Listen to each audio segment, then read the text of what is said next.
Le verger est un agroécosystème dont la conduite doit se raisonner globalement. Pour les arboriculteurs, entretenir un verger consiste à maintenir un équilibre afin de permettre aux arbres d'exprimer leur potentiel de production. Les travaux de taille, d'éclaircissage, de fertilisation ou les traitements qui sont effectués au cours de l'année permettent d'optimiser la production fruitière. Mais un autre travail est tout aussi nécessaire, il s'agit de la maîtrise de l'herbe. Cette herbe qui pousse en interrang et sur le rang des arbres exerce une concurrence minérale et hydrique au détriment des besoins de l'arbre, qui se trouve alors limité dans sa production ainsi que sa pousse. En agriculture biologique, aucun désherbant chimique n'est autorisé. Il s'agit donc de maîtriser l'herbe par des moyens mécaniques, ce qui permet entre autres de maintenir une bonne qualité des eaux.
Dans le cadre du verger en agriculture biologique et de l'implantation d'un jeune verger, on va chercher à limiter la concurrence au pied des arbres, tout simplement parce que les premières années, on cherche une pousse assez importante pour former, que ce soit en pommier, en prunier ou sur d'autres espèces. Et donc, on aura tout intérêt à limiter au maximum la concurrence de l'enherbement et donc limiter l'alimentation hydrique ou minérale de cette fleur. On utilisera principalement des outils soit animés, soit fixes, avec un palpeur pour essayer d'aller au plus près des troncs et au plus près des arbres et d'aider au mieux l'enracinement de l'arbre. Donc on travaillera soit avec des disques chaussants ou des disques déchaussants ou même une fraise. Le disque déchaussant est animé dans le sens inverse des aiguilles d'une montre. Il va tirer en fait la terre ainsi que l'enherbement au pied de l'arbre. On aura un palpeur. Donc la vitesse d'avancement sera de l'ordre de 3 à 4 km/h. A l'opposé, le disque chaussant, lui, va redéplacer la terre de l'interrang vers la ligne de plantation. Donc là, on n'aura pas de palpeur et tout l'intérêt sera d'aller le plus vite possible pour essayer justement de lancer la terre et de l'appliquer au pied des arbres.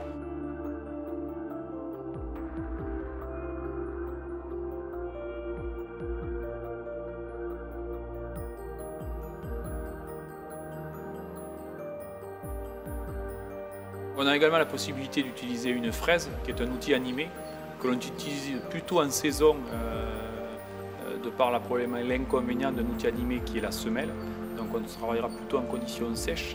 Et qui plus est, quand on aura passé disque déchaussant et suivi de disque 2 fois le disque chaussant, on va avoir un phénomène léger de butage.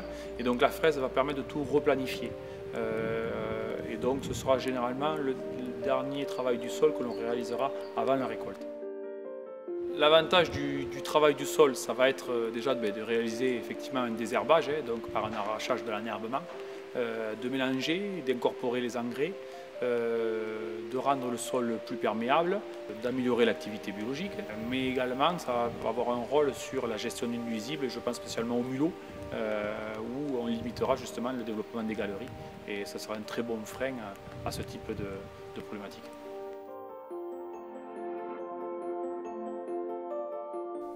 En verger plus âgé, le couvert végétal exerce moins de concurrence qu'en verger jeune. En interrang, l'arboriculteur cherchera à privilégier un couvert de végétation diversifiée, bénéfique pour le verger, car hébergeant des auxiliaires de culture.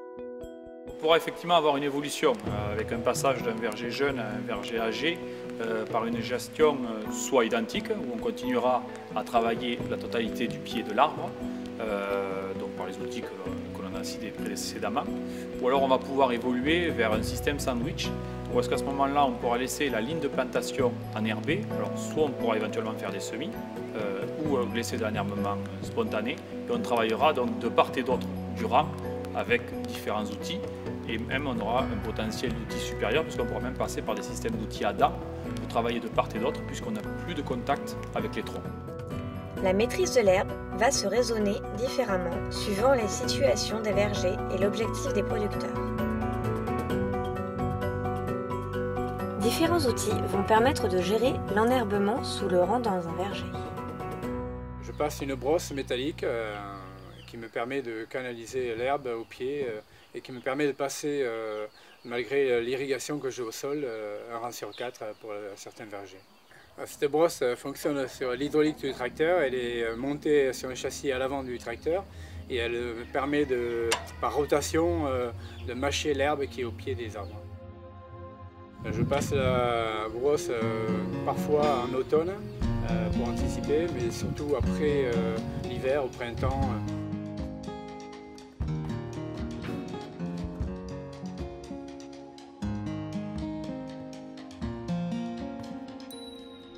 J'utilise l'outil Herbanette juste après le broyage des bois de taille.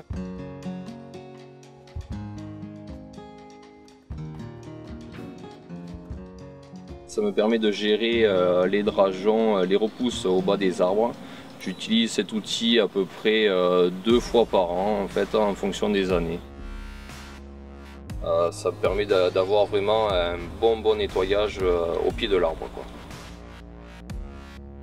On pourrait également intégrer dans notre stratégie de désherbage l'outil lame.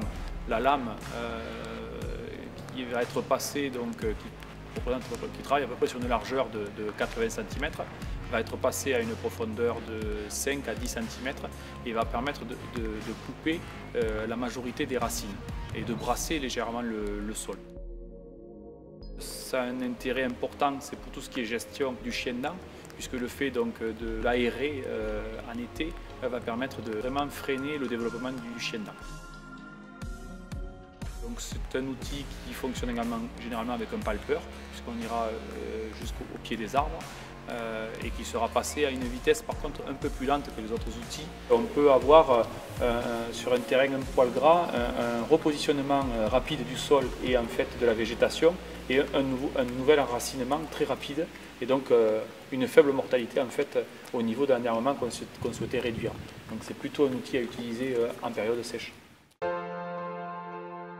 Alors, en fait dans l'interrang, on va entendre la gestion de l'interrang en saison, puisque au printemps généralement on passera le broyeur, puisqu'on a encore des bois de taille et puis on a les risques de gel. Donc souvent au mois de mars, on fera un premier passage par le broyeur. On laissera donc l'enherbement se développer afin de travailler avec du rouleau FACA, qui est un outil donc, que l'on passe en roulant en fait l'enherbement par l'intermédiaire de dents. Donc c'est un outil qui représente 400 kg de poids par mètre linéaire. Donc par l'intermédiaire du poids, on va essayer de casser en fait les tiges qui se sont développées de l'enherbement et de coucher cet enherbement. J'utilisais un broyeur avec une tête satellite qui se déplace à chaque arbre en fait. Et j'utilise ça parce que j'ai des sols en pente et je ne veux pas qu'il y ait trop d'érosion dans mes sols. Et ça me permet aussi un bon passage des outils. Ça permet de garder les arbres et le verger propres. Ça me permet aussi de rouler à n'importe quelle époque avec des outils dans les vergers. Je passe l'outil après la taille, en gros au printemps, la première grosse fois en fait, et puis après c'est un entretien entre on va dire 3 fois par an jusqu'à 6 fois par an. J'utilise ça aussi pour le ramassage de la prune, parce qu'on ramasse du prune au sol.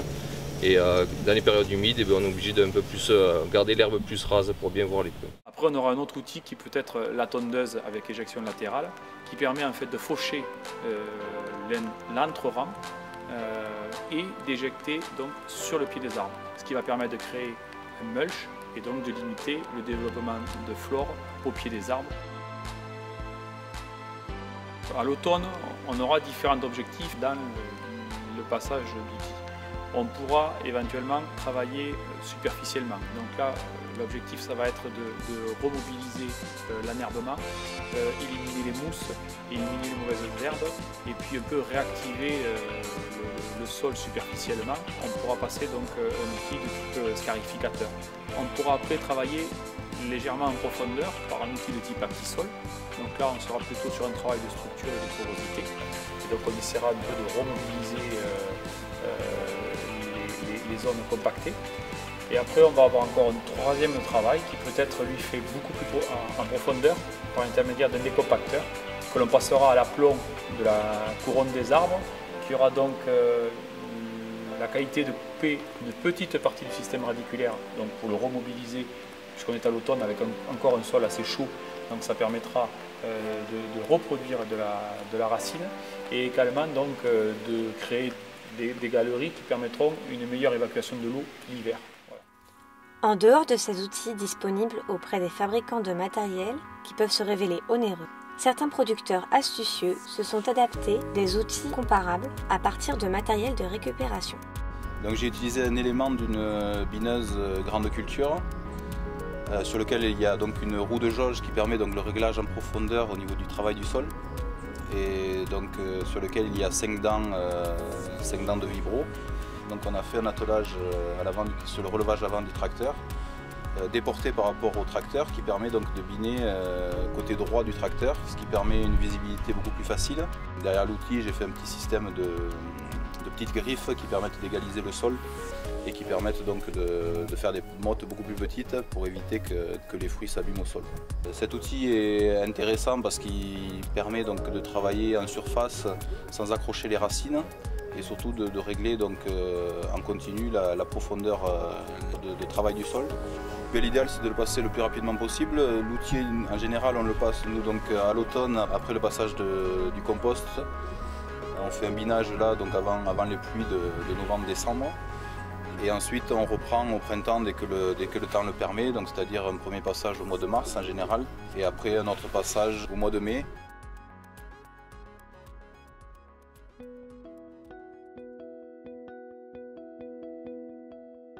Les couverts permanents que l'on peut utiliser au pied des arbres, il en existe plusieurs. On pourra avoir la pilocelle, on pourra avoir le trèfle blanc, on pourra avoir le trèfle incarnat, également la luzerne. On a tout un éventail de semis possibles.